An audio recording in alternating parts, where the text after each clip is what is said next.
directly to Dr. Jamila or to me, and we'll read it out without mentioning your name. Yeah, right. So that's the any questions, any doubts? Yeah, please go ahead and ask. Yeah, you could unmute also if you want. Yeah, anyone?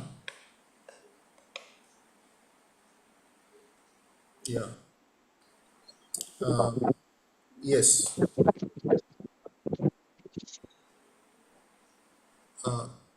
Hello. Anyone is trying to speak? Yeah, Pastor Gaikwad.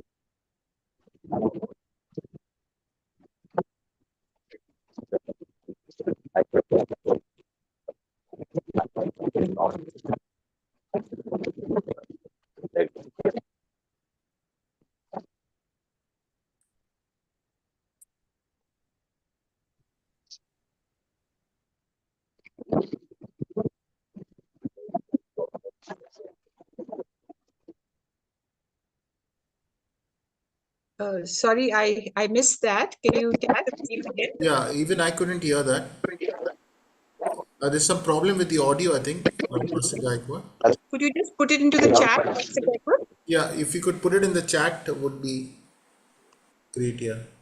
I have received a direct question, Okay. which I'll read out. How do we deal with triggers of painful memories that rise even after a long period of time? Triggers. Okay. See, if you have dealt with the painful memory, then triggers will not be a problem. The issue is whether we have dealt with the problem or not. So if you find that a certain memory is being triggered by something, that only means that that issue has got to be sorted, no? Okay, it means that you need to do some work. You need to think, you need to write, you need to speak, you need to dig out all the issues around that particular issue, and only then you will be able to move on from those triggers. Right. Yeah. So it's good. I think if those triggers are coming, which they do, it's good to deal with them. Yeah. Sometimes these traumas, painful memories make us hyper vigilant, hard to trust others. Yeah. So how do you deal with it? Yes, it does. It does do that. That's a common response. If you have been betrayed, for instance, by a girl of a certain kind, you may feel that all girls of this particular kind are like that. You may be very vigilant around them. You may find it very difficult to trust that kind of person. But the fact is that all people of that cut are not necessarily untrustworthy. No, the fact is that only one particular person has done that to you. So your response then, or my response then, is excessive.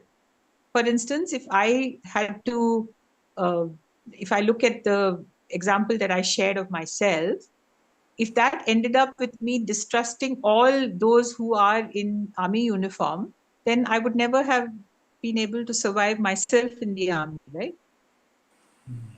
So that's not the way to do it. It was that one particular person who did that. It was not that all people are like that, no?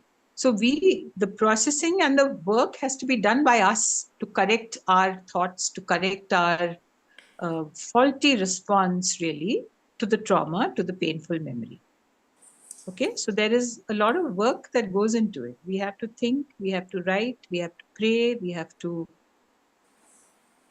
correct our attitudes. Okay. Right. Uh, I know I have done something wrong to someone and I feel sad about it. How do I respond to this feeling and how do I correct this situation? Okay. So if this is a painful memory caused by a mistake that I have made, right? So then I have to think about it, that if there is something which I can do to correct the situation, then by all means, I probably should do that. And we have enough examples in scripture, in Christian scripture, and I'm sure in all sorts of scriptures, for people who did that. For instance, there's a story of Zacchaeus, right? Who was a tax collector. And when he realizes that he himself needs God's help to lead a good life, and he finds Jesus and he becomes a friend of Jesus, then he makes this announcement. He says that if I have defrauded anyone, I will give them back 4 times as much. Okay, so he makes this declaration that I will make restitution for the harm that I have done, for the mistakes that I have done. If I have defrauded or cheated anyone, I will pay it back 4 times over. So we could just learn from that, that if I have made a mistake, perhaps I need to attempt to fix it. I don't know what form that would take.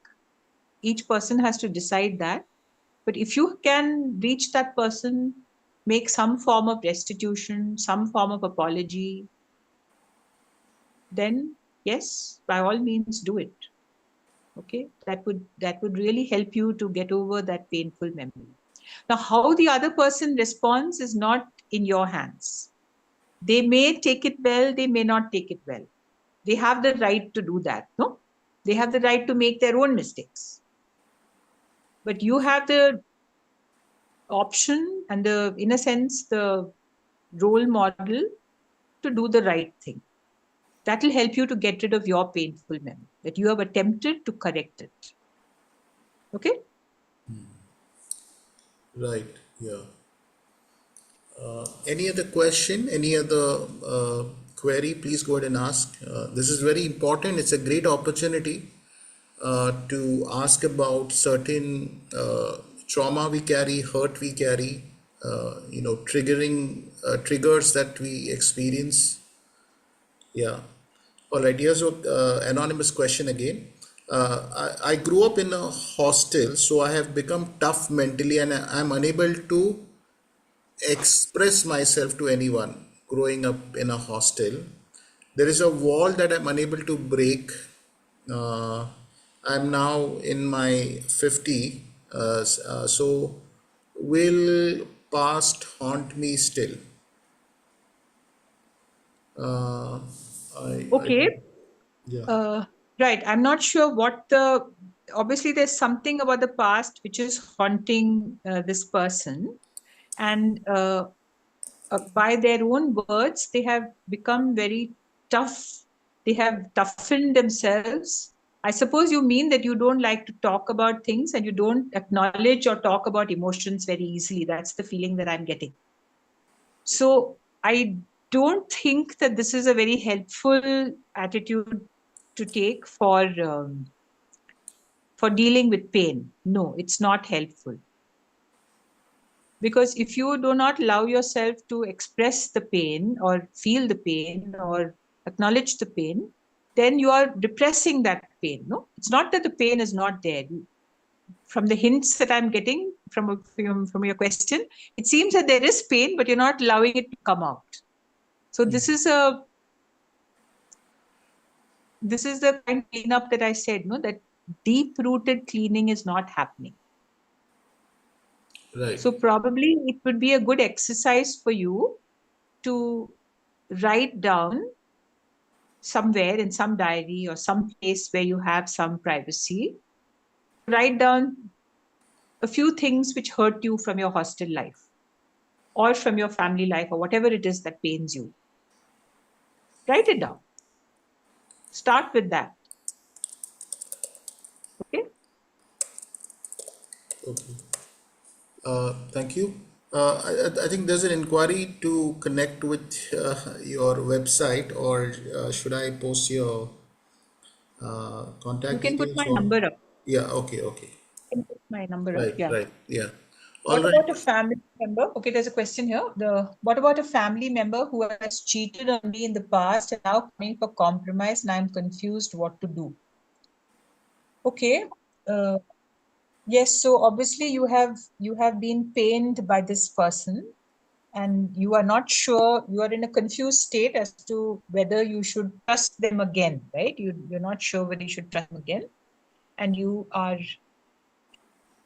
sort of mulling over what to do. Okay, so this is a choice that you have to make. It's good to acknowledge that you were pained. So perhaps you can start by telling that person that that you were hurt by what happened. It's good to acknowledge that pain, no? You can tell them that, look, I'm sorry, I do feel a certain amount of pain over what happened. Would you like to talk about it? Would you tell me why you did it so that I can understand better? Then maybe when the other person talks about it, you will see it from their point of view. You may be able to process and forgive and move on. Okay. You may feel a lot of emotions coming up when they share that, but that's okay. That's part of life again, right? So it's up to you what you want to do. Nobody can tell you what to do. But the fact is that there is this pain in your life, and that person is coming for a compromise. So it seems too good an opportunity to miss, no? To sort out your pain. Yeah, I think there's further feedback there. It has happened many times in the past. Now, I do not know whether this person has deceived you many times or has come for compromise, or maybe both. Makes it untrustworthy, probably. In which case you have to say that clearly, no, that look, this has happened several times in the past. So why do you think it keeps happening again and again? So confront the issue head on and talk about it, but try to talk calmly without rancor. Okay, calmly without getting angry, and just ask that why does this happen again and again? Can I understand? Can you tell me why? So see if you can. If you find that you don't want to, completely cheat it and coming for compromise again and again. Okay, there's some questions on the anonymously that have come directly. Okay. Painful memories sometimes make you repeat the same or similar mistakes happen. To say that pain is something you can trust more than a change that can create a healthy life. How to break the cycle. So, Read that again, please. yeah, painful memories sometimes make you repeat the same or similar mistakes keep Okay. happening. Yeah. To say that pain is something that you can trust more than a change that can create a healthy life. So, Okay. how I to didn't break that understand the cycle? second part. I didn't Yeah, so I understand think the this second part. person wants to be in a cycle of pain somewhere. It says the second part is to say that pain is something you can trust more than a change that can create a healthy life. How to break the cycle? To Okay. Well, the first part is very clear that the pain makes you, you go through some kind of experience and then you repeat it again and again, right? You do the same kind of mistake again and again. And here the problem here is that you have not processed why you did that. No, you have not learned from your mistake. So, for instance, uh, if I have got into a relationship with a very abusive person, what has been noticed is that again and again we tend to get into the same kind of abusive relationship, and that's often because the person does not process as to why I'm getting into these relationships. What is it that I'm looking for in a relationship? It's possible that what you're looking for is um, someone who gives you some kind of superficial love. You are so longing for love that you will go to anybody who offers you that kind of love. So you don't check whether that person is actually of good character, whether that person actually is a responsible, caring person. But because they offer you some kind of love or some kind of superficial charm, you might be falling for it again and again. So the issue is, why are you so desperate for love? No, that is the actual issue there. Why are you so desperate that you are not trusting yourself to be alone, but you will go into any relationship because it gives you the comfort of that relationship for a short time. So that is the core issue. So if you're not learning from your mistakes when you do it the first or the second time, then you will keep on repeating it. So it's really Right. up to you. It's up to each Yeah. person what they want to do. But it makes sense to learn from your mistakes and to not go on dwelling on the mistake, but to correct it. Yeah, I think is it possible that sometimes people give up hope of a good life altogether and say that this is how it's going to be for me? That also Yes, but happens. that is because they have again got a wrong attitude, which is that I am not worthy. I can't do better than this. Again, there is a wrong attitude there, no? Right, That's exactly what I'm saying. When you are dealing with the issue, you have to process what am I thinking about myself, write it all down. Somewhere it will come out that is saying I am a failure or I cannot judge properly or this is all that I deserve. Anyway, I'm such a lousy person. So these kind of thoughts, if you have, you do not want anything better because that's all I deserve. Whereas that's not a good point of view, no? That's not the point of view, certainly, of the Christian faith. I'm sure it's not the point of view of any faith, really, to think that you are a bad person or you're not right. worthy of, uh, Yes, yes. Yeah, each of us deserves to heal and live a good life. So that's very important. We need to yes, believe that. yes, each of Yeah, us deserves that. yeah. Each of us deserves that. Yeah. Right. There is another anonymous direct question. Any other abuse can be easily understood, but it is very difficult to understand spiritual abuse or talk about it with anyone. So, how do you deal with such memories which are of spiritual abuse that cannot be expressed? Okay, yes, that's a good question, and also an unusual question in the sense that, yes, because not too many people talk about spiritual abuse. But then I think it's ultimately it's the same thing. It is just somebody trying to dominate over the other, where you do not want to give the other person the freedom of choice to make their own choices. So, what happens in spiritual abuse is that there's a kind of system either in the whole that community or within a particular, mentor mentee relationship or something like that, where the elders or the mentor or whoever it is says that I am the spiritual leader. You have to take advice from me on everything. You cannot decide anything on your own. You have to run it by us. You have to live a transparent life before us and tell us all your sins and failings and issues and all that. And together we will decide. And ultimately, they have to listen to what I say because I am the spiritual leader. So now this is a very abusive kind of relationship. It is not, it's the same thing. It is just somebody else, one person trying to abuse the other.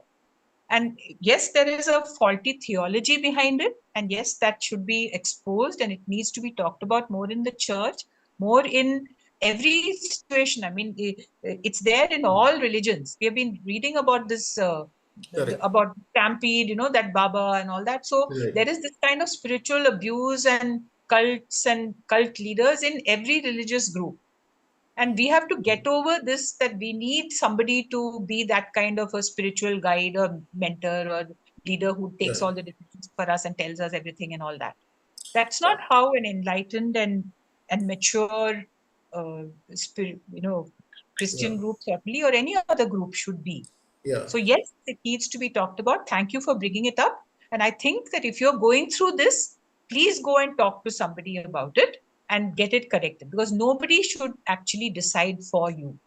God doesn't decide for you. God has given us freedom of choice. He's given us freedom even to do the wrong thing. No, Jesus himself says, "I stand at the door and knock." He's not pushing his way in. No, Right. Right. So, he's Dr. asking Jam, us to submit to him, to ask to submit to his leadership, and to make him Lord of uh, our yeah. lives. He's not forcing it on us. No, So is it or isn't it also important to think that when you speak about it, actually when you come out in the open in a religious setup where this has actually happened to you, then it can also heal. You're also working towards healing others, and in that it is yes, also healing you in the certain, process. certainly in the process of talking about it, at least some people will realize that okay, this is not a good thing. This is going too far. We have been controlling. We have been dominating. Yeah. We have been actually a little abusive in the way we have practiced our Right. um, Right. decipher Yeah, it. yeah. There are a few more. So, friends, I encourage you to keep sharing your this, because it's very important. I think sometimes we just learn to live at it as a part of our life, but it's important that we deal with it. Yeah. All right. There's something more. A victim of abuse, particularly when the abuser is a spouse. So basically, this person is a victim of abuse, and the abuser here is a spouse, has a tendency to protect the abuser. Can can such a victim heal but still protect the abuser and keep extending compassion to the abuser, because he or she is sees this abuser as helpless and unable to change, particularly when there is no sign of change? Okay, see, having compassion for someone is not the same as protecting them from the consequences of their action. We should not do that. If you protect people from the consequence of their action, they will never understand that a certain action is wrong or harmful, or why will they change? Because I am helpless, I cannot change, everybody has to protect me. This is the paradigm in which you're functioning. So it's not a correct paradigm, and there's absolutely no justification for allowing such a situation to continue. It's very common, but it's not. It's sometimes it is because there is this codependent kind of relationship where you have the helpless abuser and the abused who is suffering the abuse and also protecting the person because they are helpless. But this is a very warped kind of, if you don't mind my saying, it's not a healthy or a good form of a relationship. Right. You should not do this. Okay, you should not allow uh, abuse to go unchallenged. You should not keep quiet about it for to protect the other person. You're not actually helping them. Of course, this is just, I mean, this is something which you will have to think through, and it's your decision to make. But Right. remember this, that by protecting them, you're not allowing them to change. You are protecting them from understanding what they are doing. Right. So don't hide it. If it comes out, if the person abuses, it's like a child, no? If a child doesn't do their homework, what are we going to do? Are we going to send them a letter to the teacher saying the child was not well, they had fever, that's why they didn't do their homework? Are we going to do that? We might love them, we're compassionate towards them, we don't want them to get punished in class, that's why we're doing it, right? But ultimately, it's a very harmful thing that we're doing to the child. We're not helping the child at all. We are actually making the child feel that whatever I do, my parent will protect me from the consequence. We're teaching the child that it's okay to not do homework. Somehow I will get you through. You're teaching the child that it's okay to tell lies. You're teaching the child that don't worry, even if you don't do your homework, somehow I will protect you.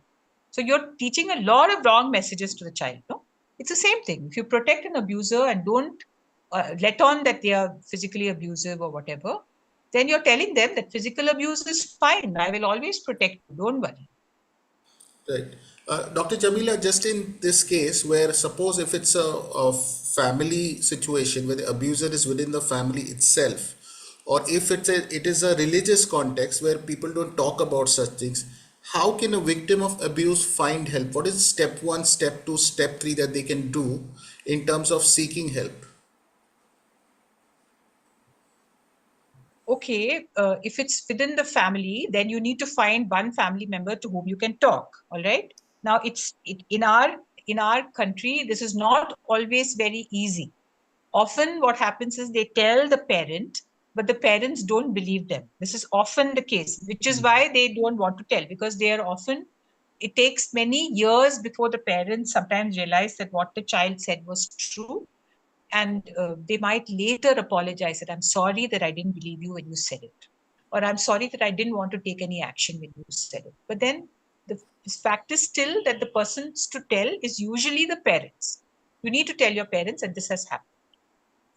And I think we in the church need to talk about it more so that we are able to get through to people that abuse actually happens. And when it happens, we need to take the take the word of the person who's saying it and presume that it's probably true and act on that basis. rather than saying it's probably false and we don't need to say or do anything because it will harm the perpetrator. You know, they're married, they have children, we don't want to expose them. That's not helpful, no, because by doing that you are actually allowing the cycle of abuse to continue, and who knows, that person will go and abuse another child, and that happens frequently. When one child grows up, the abuser often switches to the next child in the family. So by keeping quiet, we're not helping anybody. We're allowing the abuse to continue. Even in a spiritual setting or whatever, why should we protect anybody who's done this? There's no need to do that. By protecting them, you're sending all wrong signals. You're sending signals to the abused that you don't count, only the abuser counts. Right, right. So Yeah, please go and tell somebody. And I think the thing is, if you have any evidence or anything, keep it with you. Try to tell people as soon as it happens. Don't delay for too long, because when you delay for too long, things get more muddled and complicated. Tell it immediately when it happens. That's what you right, should right. do. And if Yeah, it happens, if you can, immediately run away from the place and tell someone. If you can do it immediately. right. And there are NGOs also who are there to support you, Yes, because of course. sometimes There your are lots family of members things. can stall you also, right? That's true. Yeah. Yeah, right, right. So do find a Very support good. group. There are people available to help you. Yes. Yeah. Right now, okay. There are some anonymous questions coming up, but please be patient. I will read out as one after the other in order. How do you reconcile to a sister-in-law who keeps lying about you uh, all the time? I mean, lying about you resulted in loss of property with no remorse even after years. How do How do you reconcile with a sister-in-law who has lied about you and there's been some property loss and no remorse even after years? Huh? Okay, so so this looks this is like an the ongoing sisters. kind of. Yeah, sister-in-law has a role to play in the loss of property from this person and still keeps lying about what has happened, probably, or just about you in general. Well, if there's some property issues involved and all, I don't know whether it would help to go and get the family involved and try and sort it out. That may be one issue, but those are all the administrative issues around it. But in terms of a memory around it, in terms of the trauma that you're suffering, I think you probably need to just talk to her a little more. Correct. Okay, try and ask her what's going on. Try and figure out why the relationship has gone sour like this. And then you're going to have to also sort of think about the whole property thing, because property is the greatest uh, divider of families, which is so sad, but that's how it is. So you need to also think that whose property is it, and whose is it to give or lose. Often the property is the parents' property, so it's up to the parents who they want to give it to. No, sometimes we also have a very very strong desire for the property, or do we feel entitled? You need to think about all these things, no? Are we entitled to our parents' property?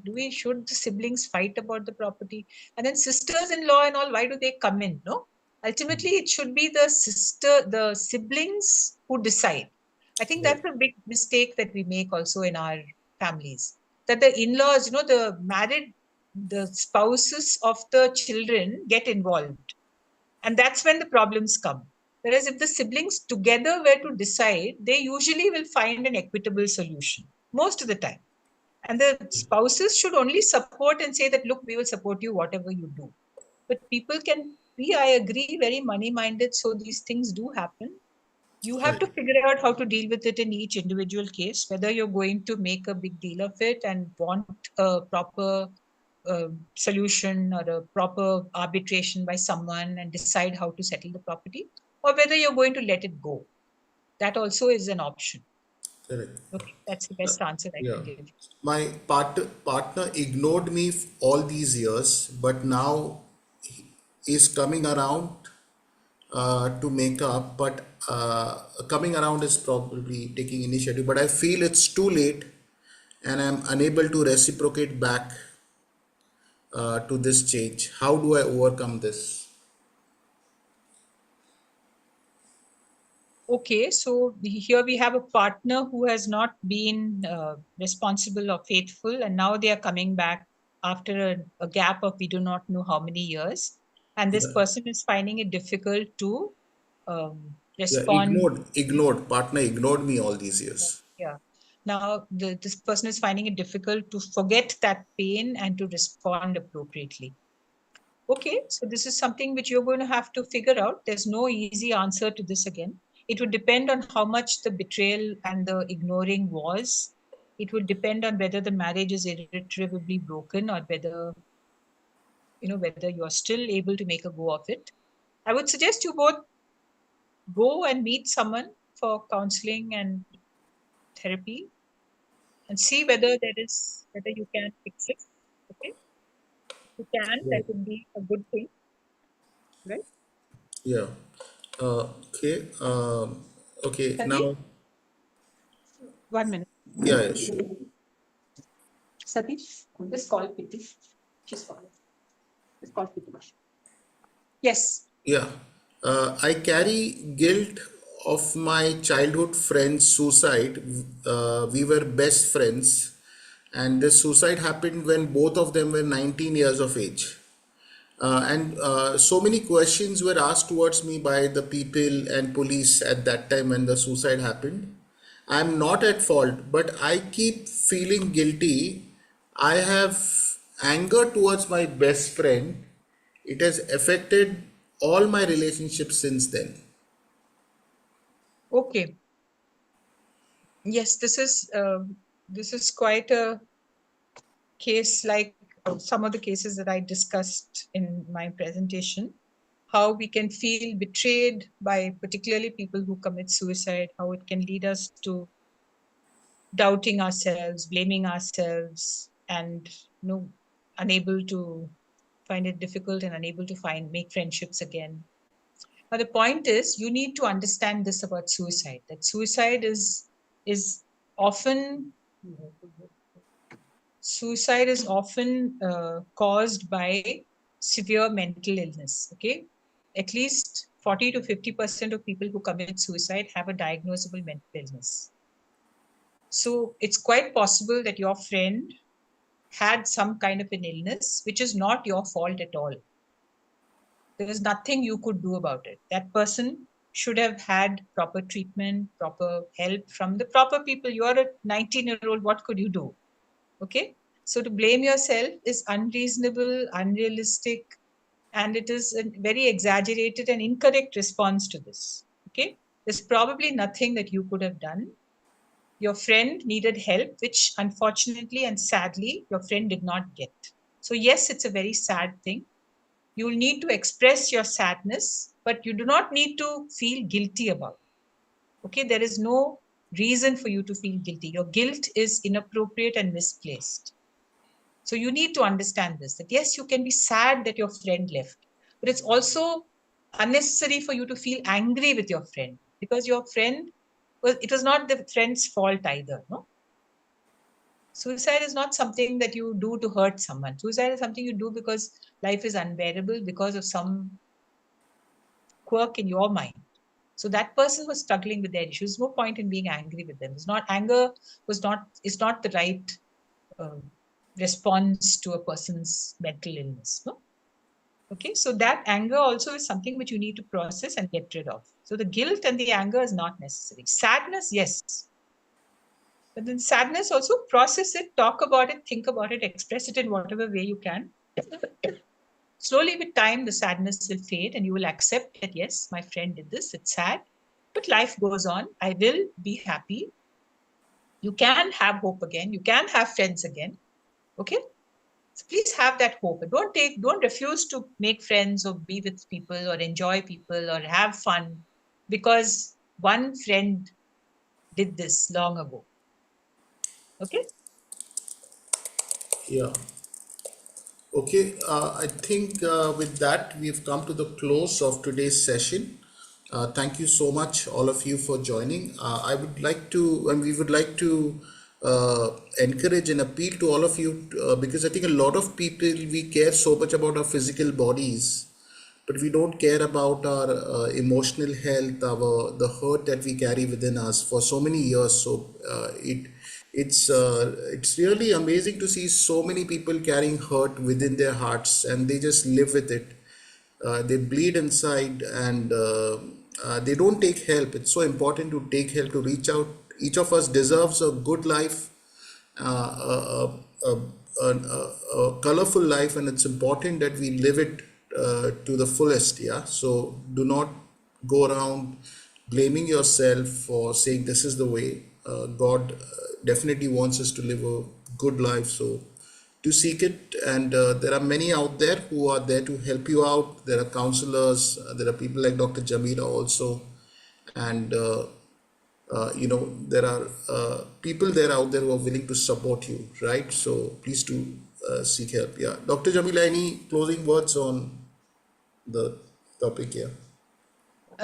Closing words. Closing words would be that, um, yeah, we all have this pain in our hearts sometimes over certain things, okay, but we don't need to allow that to continue. We can get over these things. We can submit it to God if you believe in Him, and if you find comfort in Him, can give this pain over to God and deal with your issues, and determine to enjoy your life.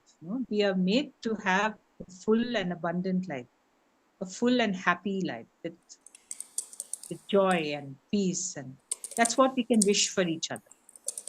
That's what we should wish for ourselves as well. Right, right, yeah. Thank you so much, everyone, and thank you so much, Dr. Jamila. This was a wonderful session. We hope that the session and even the Q&A is able to cater to the needs of those who listen to it afterwards. Thank you, everyone. God bless. Good night. Bye. Good night. Good night.